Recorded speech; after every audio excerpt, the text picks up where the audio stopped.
Alright, hello everyone, it's Happy, and today we're going to be talking about the T22 Medium. Now, this is one of the most, or at least was one of the most troll tanks in the whole game.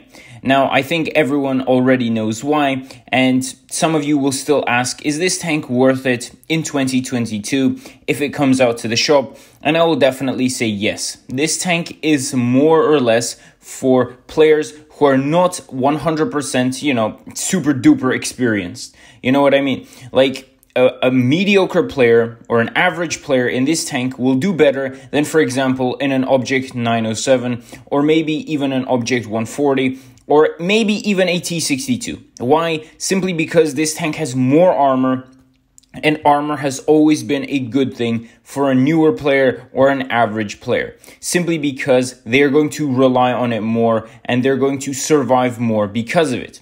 So it's simple as that. More experienced players or really good players, I don't know, maybe the top 5%, top 10%, don't necessarily rely that much on armor. They use more positioning. But for newer players or average players, this tank is going to be one of their best medium tanks or one of their best performing medium tanks in tier 10, simply because of how good the armor is. Even in 2022, at the start, the armor was super duper troll. Nowadays, of course, it's a lot easier to penetrate this tank.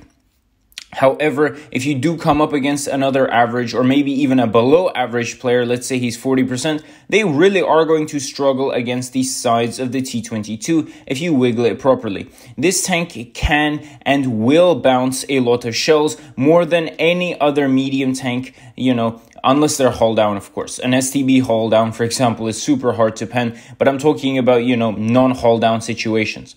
In any of those scenarios, the T22 will absolutely do better than any other medium, and it has the survivability of maybe even a heavy tank. It has a better survivability than some heavies, and so I would definitely recommend this to players even in 2022. Saying this is a bad tank is completely wrong, because this tank, yes, people are used to it, but it is by no means, lower